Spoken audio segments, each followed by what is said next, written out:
ದೇವೇಗೌಡ ಜಿಟಿ ದೇವೇಗೌಡರು ಜಮೀರ್ ಅಹಮದ್ ಖಾನ್. ಸನ್ಮಾನ್ಯ ಅಧ್ಯಕ್ಷರೇ, ವಸತಿ ಸಚಿವರನ್ನು 1586ನೇ ಪ್ರಶ್ನೆ ಕೇಳಿದ್ದೇನೆ ಅಧ್ಯಕ್ಷ. ಸನ್ಮಾನ್ಯ ಉತ್ತರನ ನೀಡಲಾಗಿದೆ. ಸನ್ಮಾನ್ಯ ಅಧ್ಯಕ್ಷರೇ, ಸಚಿವರು ಉತ್ತರ ಕೊಟ್ಟಿದ್ದೀರಿ. ನಾನು ಡಿಸೆಂಬರ್ 2024ರಲ್ಲಿ ನಮ್ಮಲ್ಲಿರ್ತಕ್ಕಂಥ ಸ್ಲಮ್ಗಳೇನಿದ್ದಾವೆ, ಮೈಸೂರು ನಗರ, ಸುಂದರವಾದ ನಗರ ಸುತ್ತಲೂ ಕೂಡ ಸ್ಲಮ್ಮು ನನ್ನ ಕ್ಷೇತ್ರದಲ್ಲಿ 9 ಸ್ಲಮ್ಗಳಿದ್ದಾವೆ. ಮುಖ್ಯಮಂತ್ರಿಗಳಿಗೆ ಲೆಟ್ರ್ ಕೊಟ್ಟೆ 14 ಕೋಟಿ ಕೊಡಿ ಅಂತೇಳಿ ನಿಮ್ಗೊಂದು ಪತ್ರ ಕೊಟ್ಟರು. ನಿಮ್ಮ ಹತ್ರ ಮೀಟಿಂಗ್ ಮಾಡಿದೆ. ನೀವು ಕೂಡ ಹೇಳಿದ್ರಿ ಕೂಡಲೇ 10 ಕೋಟಿ ಕೊಡೋಣ, 5 ಕೋಟಿ ಫಸ್ಟ್ ಫೇಸಲ್ಲಿ ಕೊಡ್ತೀವಿ, ಸೆಕೆಂಡ್ ಫೇಸಲ್ಲಿ 5 ಕೋಟಿ ಕೊಡ್ತೀನಿ ಅಂತ ಹೇಳಿದ್ರಿ.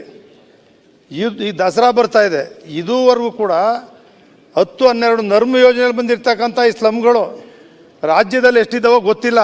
ಅಲ್ಲಿ ವಾಸ ಮಾಡ್ತಕ್ಕಂಥವ್ರು ಯಾರು? ಎಲ್ಲ ಕೂಲಿಕಾರರು, ಪೌರ ಕಾರ್ಮಿಕರು. ಅಲ್ಲಿ ನೀರಿಲ್ಲ, ಶೌಚಾಲಯ ಇಲ್ಲ, ಸ್ವಚ್ಛತೆ ಇಲ್ಲ, ಈ ರೀತಿ ಕ್ಲೀನ್ ಮಾಡೋರಿಲ್ಲ, ಅದು ನೈರ್ಮಲ್ಯ ಕಾಪಾಡೋರಿಲ್ಲ. ಇಂಥ ಸ್ಥಿತಿಯಲ್ಲಿ ನೀವು ಮುಖ್ಯಮಂತ್ರಿಗಳ ಬಲಗೈ ಬಂಟ ಬೇರೆ, ರೈಟ್ ಬಂಟ ಅಂತಿರೋ ಅಥವಾ ರೈಟ್ ಏನೋ ಗೊತ್ತಿಲ್ಲ. ಯಾವಾಗಲೂ ಮುಖ್ಯಮಂತ್ರಿಗಳು ನೀವು ಹೇಳ್ದಂಗೆ ಕೇಳ್ತಾರೆ ಅಂತಿದೆ, ಪಕ್ಕದಲ್ಲೇ ಇರ್ತೀರಿ. ನಿಮಗಿರೋ ಖಾತೆ ಯಶಸ್ವಿಯಾಗಿ ಮಾಡ್ತಾಯಿದ್ದೀರಿ. ಈ ಸ್ಲಮ್ಗಳ ಬಗ್ಗೆ ಯಾಕೆ ಗಮನ ಹರಿಸಿಲ್ಲ? ಯಾರು ಮಾಡಬೇಕು ಅದನ್ನು? ಎಷ್ಟು ದಿವಸ ಬೇಕು ಹಣ ಬಿಡುಗಡೆ ಮಾಡೋಕ್ಕೆ? 1 ವರ್ಷ ಆಯಿತು. 1 ವರ್ಷದಿಂದ ಇದುವರೆಗೂ ಕೂಡ ಅವ್ರು ಹೆಂಗೆ ವಾಸ ಮಾಡಬೇಕು, ಒಂದು ಪರಿಸ್ಥಿತಿ, ಅವ್ರ ಮಕ್ಕಳ ಗತಿ ಏನು, ಅವ್ರು ಶಿಕ್ಷಣ ಕೊಡೋದು ಹೆಂಗೆ ಆ ಮಕ್ಕಳಿಗೆ? ಸ್ಲಮ್ಮಲ್ಲಿ ವಾಸ ಮಾಡ್ತಕ್ಕಂಥವ್ರ ಬಗ್ಗೆ, ಬಡವ್ರ ಬಗ್ಗೆ ಅಪಾರ ಕನಿಕರ ನಿಮಗೆ, ಭಾಳ ಕನಿಕರ ಇದೆ, ಮಾನವೀಯತೆ ಇದೆ. ಅಲ್ಲಿ ಓದ್ತಾ ಇರ್ತಕ್ಕಂಥ ಮಕ್ಕಳ ಬರೀ ಬಗ್ಗೆ ನಿಮ್ಗೆ ಇವತ್ತಿನವರೆಗೂ ಒಂದು ಹಣ ಕೊಟ್ಟು ಸ್ಥಳೀಯ ಪ್ರಾಧಿಕಾರಗಳಿಗೆ ವರ್ಗಾವಣೆ ಮಾಡಿ ಒಂದ್ಸರಿ ಹಣ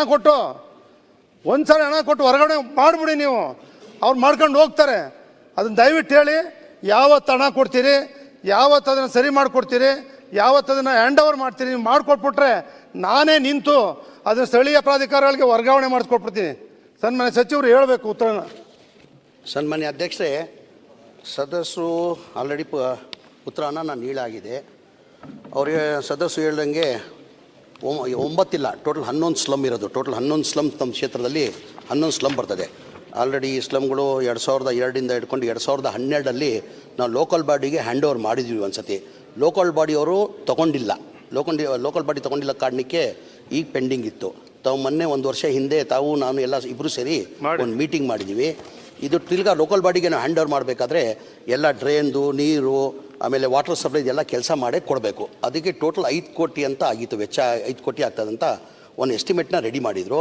ಆ ಪ್ರಪೋಸಲ್ ನಾನು FD ಕಳಿಸಿದೆ. ನಾನು FD ಅವರು ಆಗಲ್ಲ ಅಂತ ಹೇಳ್ಬಿಟ್ಟು ರಿಜೆಕ್ಟ್ ಮಾಡಿದರು. ತಿರ್ಗಾ FDಗೆ ನಾನು ಕಳಿಸಿದ್ದೀನಿ, ಇಲ್ಲ ಇದು ಮಾಡಲೇಬೇಕಾಗ್ತದೆ ಅಂತ ಹೇಳ್ಬಿಟ್ಟಿಗೆ ನಮ್ಮ ಇಂಟ್ರೆಸ್ಟ್ ಅಮೌಂಟಲ್ಲಿ ಕೊಡಿ ಪರ್ಮಿಷನ್ ಅಂತ ಕೇಳಿದ್ದೀನಿ. FDಯಲ್ಲಿ ಅಪ್ರೂವ್ ಮಾಡ್ತಾರೆ. ಅಪ್ರೂವ್ ಮಾಡಿದ್ರೆ ಒಂದು 5 ಕೋಟಿಯನ್ನು ಬಿಡುಗಡೆ ಮಾಡಿ ಕೆಲಸನ ಶುರು ಮಾಡಿ 1 ವರ್ಷ ಒಳಗಡೆ ನಿಮ್ಮ ಕ್ಷೇತ್ರದ ನೀವು ಭಾಳ ವರ್ಷ 1 ವರ್ಷದಿಂದ ಕೇಳ್ತಾ ಬಂದಿದ್ದೀರಾ ನೀವು. ಈ 1 ವರ್ಷದಲ್ಲಿ ಈ ಕಂಪ್ಲೀಟ್ ಮಾಡಿ ನಾನು ಲೋಕಲ್ ಬಾಡಿಗೆ ಹ್ಯಾಂಡ್ ಓವರ್ ಮಾಡಿದೆ. 5 ಕೋಟಿ ಆಗಿ 10 ಕೋಟಿ ಅಂತ ಇದ್ರಿ ನೀವು. ಮುಂಚೆ ನನಗೆ 5 ಕೋಟಿನೇ ಅಂತ ಕೇಳಿದ್ದು, ತಾವು 5 ಕೋಟಿ ಅಂತ ಕೇಳಿದ್ರಿ. ನಾನು 5 ಕೋಟಿ ಅಪ್ರೂವ್ ಮಾಡಿ ನಾನು FD ಕಳಿಸಿದ್ದೀನಿ. ನಾನು FDಯಲ್ಲಿ ಆಗಲ್ಲ ಅಂದಿದ್ದ ಕಾರಣಕ್ಕೆ ತಿರ್ಗಾ ನಮ್ಮ ಇಂಟ್ರೆಸ್ಟ್ ಅಮೌಂಟ್ ಇತ್ತು, ಸ್ಲಮ್ ಬೋರ್ಡ್ ಇಂಟ್ರೆಸ್ಟ್ ಅಮೌಂಟ್ ಅಧ್ಯಕ್ಷರೇ, ಅದಲ್ಲಿ ಮಾಡುವಂಥ ಪ್ರಪೋಸಲ್ ನಾನು ಕಳಿಸಿದ್ದೀನಿ. ಅದಲ್ಲಿ ಮಾಡಿಕೊಡ್ತೀನಿ. ಈಗ 10 ಕೋಟಿ ಅಂತ ಇದ್ದರೆ ಅದು ಹೆಚ್ಚಾದರೂ ನಾನು ಮಾಡಿಕೊಡ್ತೀನಿ. ಮಾಡಬೇಕಿದು. ಇದು ನಿಮ್ಮ ಕ್ಷೇತ್ರದಲ್ಲಿಲ್ಲ, ಇಡೀ ರಾಜ್ಯದಲ್ಲಿ ಈ ಸಮಸ್ಯೆಗಳಿದೆ. ನೀವು ಹೇಳ್ದಂಗೆ ಇಡೀ ರಾಜ್ಯದಲ್ಲಿ ಈ ಸಮಸ್ಯೆಗಳಿದೆ. ಸ್ಲಮ್ ಬೋರ್ಡ್ದು ನಾವು ಕಂಪ್ಲೀಟ್ ಮಾಡಿ ಲೋಕಲ್ ಬಾಡಿಗೆ ಹ್ಯಾಂಡ್ ಓವರ್ ಮಾಡಿಕೊಂಡ್ರೆ ಅವ್ರಾಗ ಅವ್ರು ಮೇಂಟೈನ್ ಮಾಡ್ಕೊಂಡು ಹೋಗ್ತಾರೆ. ರಾಜ್ಯದಲ್ಲಿ ಕಾರಣ ಅಂದರೆ ಗೌಡ್ರೆ ಹೇಳಿ ನಾನು ಸದಸ್ಯರೇ, ಕಾರಣ ಅಂದರೆ ಏನಾಗಿದೆ, ನಮ್ಮ ಸ್ಲಮ್ ಬೋರ್ಡ್ ಡೆವಲಪ್ಮೆಂಟ್ ನೀವು ನೋಡಿರ್ಬೋದು, 50 ಕೋಟಿ ಮೇಲೆ ಕೊಡಲ್ಲ.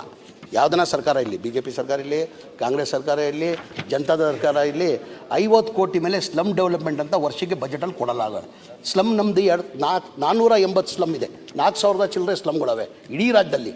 50 ಕೋಟಿಯಲ್ಲಿ ಏನು ಮಾಡೋಕ್ಕೆ ಸಾಧ್ಯ? ಹಾಗೆ ಮಾನ್ಯ ಮುಖ್ಯಮಂತ್ರಿಗೆ ನಾನು ಕೇಳ್ಕೊಂಡಿದ್ದೀನಿ, ದಯಮಾಡಿ ನನಗೆ ಸಪ್ಲಿಮೆಂಟ್ರಿ ಬಜೆಟ್ ಅಲ್ಲಾದರೂ ಒಂದು 500 ಕೋಟಿ ಕೊಟ್ಟರೆ ಈ ಥರ ಸಮಸ್ಯೆ ಭಾಳ ಡಿಸ್ಟಿಕಲ್ಲಿದೆ. ಆ ಸಮಸ್ಯೆ ಅದು ಬಗೆಹರಿಸೋ ಅಂತ ಮಾನ್ಯ ಮುಖ್ಯಮಂತ್ರಿ ಗಮನಿಸಿದ್ದೀನಿ. ಇದು ಮಾತ್ರ ನಾನು ಈ ಕೆಲಸನ ನಿಮ್ಗೆ ಮಾಡಿಕೊಡ್ತೀನಿ. ಓಕೆ, ಒಂದು ನಿಮಿಷ ಸಚಿವರೇ, ನಿಮಗೆ ಕಳಕಳಿ ಇದೆ, ಇಲ್ಲ ಅಂತ ಹೇಳ್ತಿಲ್ಲ. 15 ವರ್ಷಗಳಿಂದ ಈ ಪರಿಸ್ಥಿತಿ ಯಾರು 5 ಗ್ಯಾರಂಟಿ ಕೊಟ್ಟಿಲ್ಲ. ಗ್ಯಾರಂಟಿ ಕೊಡಿ ಅವ್ರಿಗೆ ಶಿಕ್ಷಣ ಸ್ಲಮ್ಗಳಲ್ಲಿ. ಅಧ್ಯಕ್ಷರೇ, ನಿಮಗೂ ಗೊತ್ತಿದೆ ಅಧ್ಯಕ್ಷರೇ ಸ್ಲಮ್ಗಳ ಪರಿಸ್ಥಿತಿ. ಯಾವ ದಸರಾ ಬಂದಿದೆ ಈಗ, ಈಗಲೇ ಮಾಡ್ಲಿಕ್ಕೆ ಮ್ಯಾಜಿಕ್ ಮಾಡ್ಲಿಕ್ಕೆ ಆಗ್ತದ? ಅಧ್ಯಕ್ಷರೇ 500 ಕೋಟಿ ರಾಜ್ಯದಲ್ಲಿ ಕಾರಣ ಅಂದ್ರೆ ಗೌಡ್ರೆ ಹೇಳಿ ನಾನು ಸಲ್ಲಿಸ್ರೆ ಕಾರಣ ಅಂದರೆ ಏನಾಗಿದೆ, ನಮ್ಮ ಸ್ಲಮ್ ಬೋರ್ಡ್ ಡೆವಲಪ್ಮೆಂಟ್ ನೀವು ನೋಡಿರ್ಬೋದು, 50 ಕೋಟಿ ಮೇಲೆ ಕೊಡಲ್ಲ. ಯಾವುದನ್ನ ಸರ್ಕಾರ ಇರಲಿ, ಬಿ ಜೆ ಪಿ ಸರ್ಕಾರ ಇರಲಿ, ಕಾಂಗ್ರೆಸ್ ಸರ್ಕಾರ ಇರಲಿ, ಜನತಾದ ಸರ್ಕಾರ ಇರಲಿ, 50 ಕೋಟಿ ಮೇಲೆ ಸ್ಲಮ್ ಡೆವಲಪ್ಮೆಂಟ್ ಅಂತ ವರ್ಷಕ್ಕೆ ಬಜೆಟಲ್ಲಿ ಕೊಡಲ್ಲ. ಸ್ಲಮ್ ನಮ್ಮದು 480 ಸ್ಲಮ್ ಇದೆ, 4000 ಚಿಲ್ಲರೆ ಸ್ಲಮ್ಗಳವೆ ಇಡೀ ರಾಜ್ಯದಲ್ಲಿ. 50 ಕೋಟಿಯಲ್ಲಿ ಏನು ಮಾಡೋಕ್ಕೆ ಸಾಧ್ಯ? ಹಾಗೆ ಮಾನ್ಯ ಮುಖ್ಯಮಂತ್ರಿಗೆ ನಾನು ಕೇಳ್ಕೊಂಡಿದ್ದೀನಿ, ದಯಮಾಡಿ ನನಗೆ ಸಪ್ಲಿಮೆಂಟ್ರಿ ಬಜೆಟ್ ಅಲ್ಲಾದರೂ ಒಂದು 500 ಕೋಟಿ ಕೊಟ್ಟರೆ ಈ ಥರ ಸಮಸ್ಯೆ ಭಾಳ ಡಿಸ್ಟಿಕಲ್ಲಿದೆ, ಆ ಸಮಸ್ಯೆ ಅದು ಬಗೆಹರಿಸೋ ಅಂತ ಮಾನ್ಯ ಮುಖ್ಯಮಂತ್ರಿ ಗಮನಿದ್ದೀನಿ. ಇದು ಮಾತ್ರ ನಾನು ಈ ಕೆಲಸನ ನಿಮ್ಗೆ ಮಾಡಿಕೊಡ್ತೀನಿ. ಓಕೆ, ಒಂದು ನಿಮಿಷ ಸಚಿವರೇ, ನಿಮಗೆ ಕಳಕಳಿ ಇದೆ ಇಲ್ಲ ಅಂತ ಹೇಳ್ತಿಲ್ಲ. 15 ವರ್ಷಗಳಿಂದ ಈ ಪರಿಸ್ಥಿತಿ ಆಯ್ತು, ಈಗ ಅನುಭವಿಸ್ತಾ ಇದೆ ಮಾಡಿಕೊಂಡು ಹೇಳಿದ್ರಲ್ಲ ಸ್ಲಮ್ಗಳಲ್ಲಿ. ಅವರು. ನೀವು ಮಾಡ್ಕೊಡ್ತೀನಿ. ಇದು already ಬೇರೆ proposal ಸರ್ಕಾರ ಕಳ್ಸಿದ್ದೀನಿ. ಯಾರು 5 ಗ್ಯಾರಂಟಿ ಕೊಟ್ಟಿಲ್ಲ. ಇದು proposal ಇದು ಒಂದು ಕಳ್ಸಿದ್ದೀನಿ. ಗ್ಯಾರಂಟಿ ಕೊಡಿ ಅವ್ರಿಗೆ, ಶಿಕ್ಷಣ ಅದೆಲ್ಲ ಓಕೆ. ಮಾಡ್ಲಿ. 5 ಕೋಟಿ ಸರಿ. ಪ್ರಪೋಸಲ್ ಕಳಿಸಿದ್ದೀನಿ. ಸ್ಲಮ್ಗಳಲ್ಲಿ ಅಧ್ಯಕ್ಷರೇ, ನಿಮಗೂ ಗೊತ್ತಿದೆ ಅಧ್ಯಕ್ಷರೇ ಸ್ಲಮ್ಗಳ ಪರಿಸ್ಥಿತಿ. ನಾನು ಮಾಡ್ಕೊಡ್ತೀನಿ. ಮತ್ತೆ ಯಾವ ಅಲ್ಲ, ದಸರಾ ಬಂದಿದೆ ಈಗ. ಆಯ್ತು, ಈಗ ಚರ್ಚೆ ಮಾಡಿ ಆಗಲ್ಲ, ಅವ್ರು ಹೇಳಿದ್ರೆ ಈಗ ಮಾಡಿಕೊಡ್ತಾರೆ ಅಂತ ದಸರಾ ಹೇಳಿ. ಬಂದಿಲ್ಲ. ಈಗಲೇ ಮಾಡ್ಲಿಕ್ಕೆ ಮ್ಯಾಜಿಕ್ ಮಾಡ್ಲಿಕ್ಕೆ ಆಗ್ತದಾ? ಅಧ್ಯಕ್ಷರೇ 500 ಕೋಟಿ ಕೊಡ್ತೀವಿ ಆಮೇಲೆ ಅಂತಾರೆ ಅಧ್ಯಕ್ಷರೇ. ಆಯ್ತು. ಈಗ ದಸರಾ, ಮೈಸೂರು ದಸರಾ ಕೊಡ್ತಾ ಇದಾರೆ, ಅದ್ರ ಸೇರಿಸಿ ಮಾಡ್ಕೊಡಿ ಅಂತ ಹೇಳೋದು. 5 ಕೋಟಿ ಏನು ದೊಡ್ಡ, 10 ಕೋಟಿ ದೊಡ್ಡದಲ್ಲ. ಓಕೆ, ದಸರಾಗೋಸ್ಕರ 5 ಕೋಟಿ ಮಾಡ್ಕೊಡ್ತೀನಿ ನಾನು, 5 ಕೋಟಿ ಮಾಡ್ಕೊಡ್ತೀನಿ. ನಂಜೇಗೌಡ್ರೆ ಮತ್ತೆ ಮಂತ್ರಿಗೆ ಬರಲಿ. ಹೆಚ್ಚಿನ ವಿಡಿಯೋಗಳಿಗೆ ಪ್ರತಿಧ್ವನಿ ಯೂಟ್ಯೂಬ್ ಚಾನೆಲ್ ಸಬ್ಸ್ಕ್ರೈಬ್ ಮಾಡಿ, ಬೆಲ್ ಐಕಾನ್ ಕ್ಲಿಕ್ ಮಾಡಿ.